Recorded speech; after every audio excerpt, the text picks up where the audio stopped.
The first time my boss asked me to lie for him, I didn't think twice. It was a Tuesday morning, gray skies, rain streaking the office windows, the kind of day when even coffee tastes tired. I was halfway through sorting invoices when my phone buzzed. "Boss, Mark, I need you to cover for me today. Tell anyone who asks that I'm in a meeting with the board." No explanation. No small talk. Just the kind of command you don't question when you're 2 paychecks away from broke. I mumbled a quick, "Sure thing," thinking maybe he had a doctor's appointment or a personal errand. But then I heard something in his voice, too light, almost playful, like he was enjoying a private joke I wasn't in on. By noon, I'd already fielded 3 calls asking for him. I repeated the line he gave me, smooth and automatic. "He's in with the board. Can I take a message?" It was easy. Almost too easy. At 1:17 p.m., I caught sight of him from my office window. Not in a boardroom, not in a meeting, but stepping into a sleek black car that idled by the curb. He wasn't alone. A flash of a woman's hand, manicured and pale, rested on his arm before the tinted door shut. They drove away like they had all the time in the world. I told myself it was none of my business. People cheat, people lie. I wasn't paid to be his conscience. But curiosity is a dangerous thing. It started with little details. A slip of perfume that clung to his jacket when he came back late. The way his tie would be loosened and his hair slightly messy, like he'd been in a hurry to get dressed again.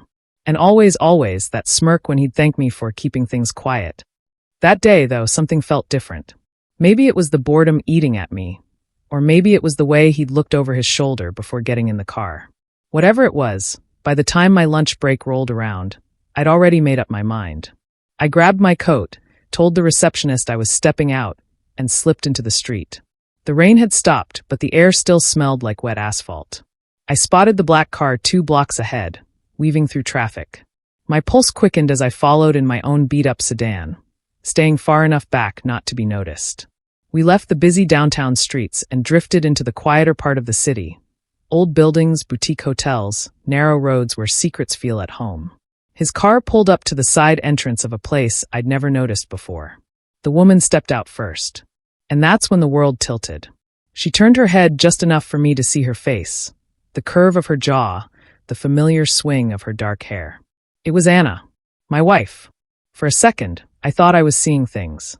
Maybe it was someone who looked like Anna, a stranger with the same hair, the same walk. My mind scrambled for an excuse, any excuse, because the alternative was unthinkable. But then she laughed. Not the polite chuckle she gave coworkers, not the soft giggle she used when we watched bad movies at home. This was different. It was the unguarded, head-tilted laugh she used to give me when we first met, back when love felt new. She laughed like that, with him. I froze behind the wheel, one hand gripping the steering wheel so tight my knuckles whitened. My chest felt too small for my own breath.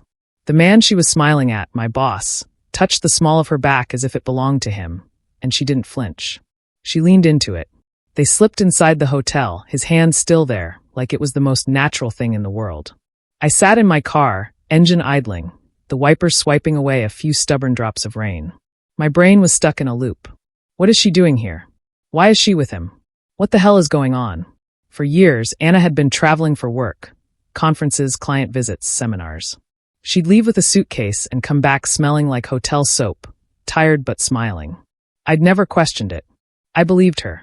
That was my first mistake. The hotel's side entrance stayed closed for 10 long minutes before my boss reappeared alone. His tie was gone. His jacket was slung over one shoulder. He walked like a man who'd just gotten everything he wanted. A few minutes later, Anna came out, hair slightly undone, a faint flush on her cheeks. She didn't even look around. Just got into a waiting taxi like she'd done it 100 times before. I followed from a distance, hands trembling on the wheel. The taxi wound its way back across the city and stopped, 2 blocks from our apartment. She got out, heels clicking against the pavement, phone pressed to her ear. She was smiling again. When I walked in an hour later, she was in the kitchen barefoot, making pasta like it was just another Tuesday. She looked up, kissed my cheek, and asked how work was. "Busy," I said. My voice didn't crack, but it felt like it should have. She had no idea I'd seen her. That night, I lay beside her, staring at the ceiling while she slept. My boss's voice replayed in my head, the way he always said, "Thanks for covering for me." Now I knew exactly who I'd been covering for. And I wasn't sure which betrayal hurt more, hers or mine for helping make it possible. But one thing was certain. I needed to know how long this had been going on. Once you see the cracks, you can't stop noticing them. The next morning, I watched her leave for work. Neat blouse, subtle perfume, her serious client outfit. She kissed me on the cheek and said she'd be home late because of team strategy meetings. A lie I'd heard before. I waited 10 minutes before grabbing my jacket and heading out. I wasn't reckless. I kept far enough back that she wouldn't spot me in traffic. But I'd underestimated her skill in deception. She didn't head toward her office at all.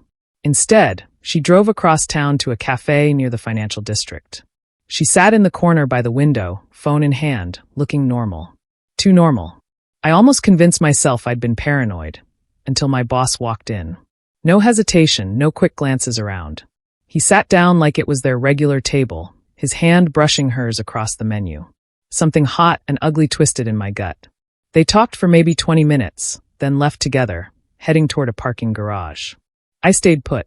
Following them into a confined space would blow my cover, and I wasn't ready for confrontation, not yet. Instead, I started my own investigation. I didn't want guesses anymore. I wanted proof. That night, when Anna was in the shower, I unlocked her laptop. She didn't know I knew her password, an old anniversary date. The inbox looked clean. Too clean. But people forget things. The trash folder held gold. Deleted emails. Hotel confirmations. Dinners booked under aliases. Messages signed with things like counting down the days and miss you already.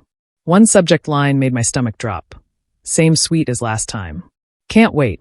The sender wasn't my boss's work account. It was a personal Gmail address with no name, just an initial. R. But I knew that initial. Richard. My boss. It went back almost 3 years. That meant every client dinner, every late-night project, every emergency business trip. I'd been waving her off at the door while she went straight to him. And in the worst twist of all, I'd been part of the cover-up. When she came out of the bathroom that night, steam curling into the hallway, I closed the laptop and acted like nothing had happened. My heart was pounding, but my face stayed calm.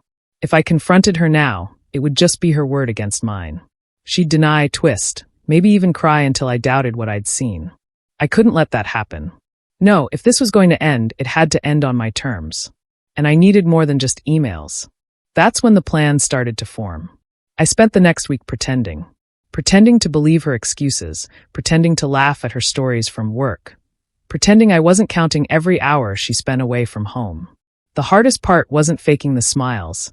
It was not letting my anger spill out too soon. I needed to see it with my own eyes, in a way no denial could erase. I waited for the right opportunity. It came on a Thursday morning. My boss sent me a text. Big meeting later today. Might be out for a few hours. Cover for me if anyone asks. A meeting. Right. I checked Anna's calendar on her shared work account, blocked out from 1 p.m. to end of day. No details. No location. I told her I'd be working late myself, just to keep her guard down. She smiled, kissed me goodbye, and left with her laptop bag. At noon, I drove to the hotel where I'd seen them before. I parked in the back, where the security cameras didn't reach.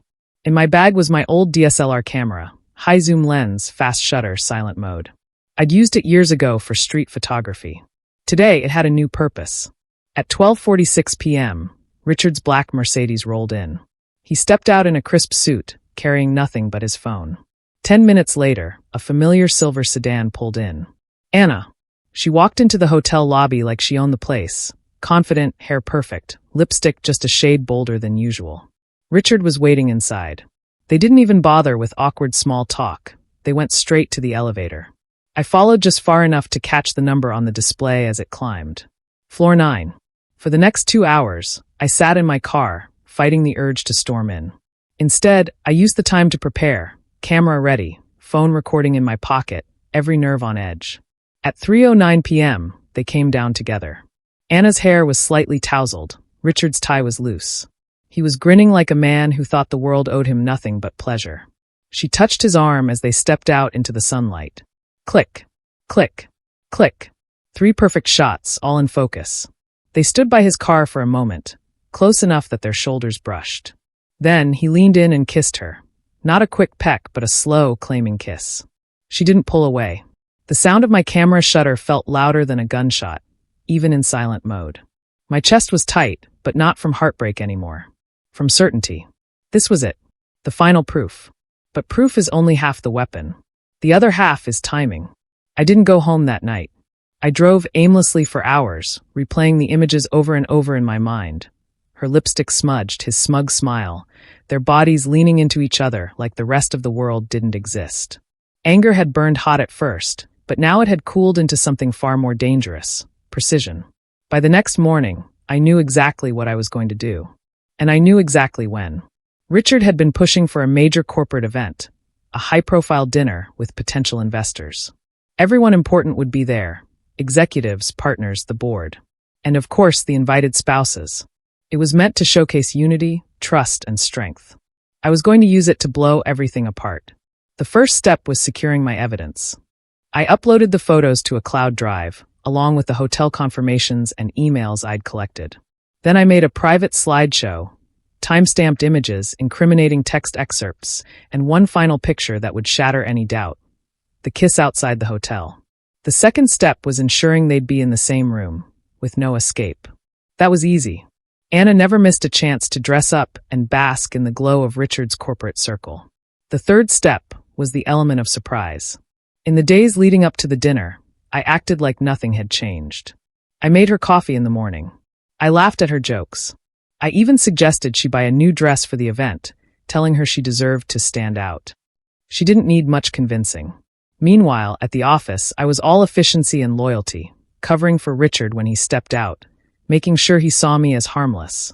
The man didn't even notice I was watching him more closely than ever.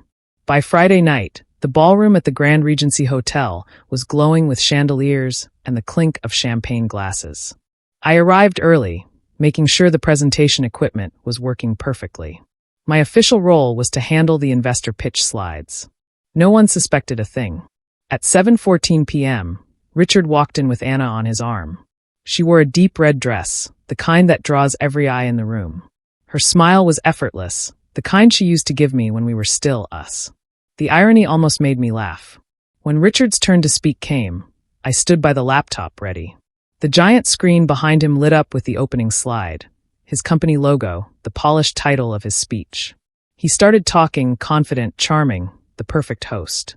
And then with one click, the logo vanished. Replacing it was the first image from my slideshow.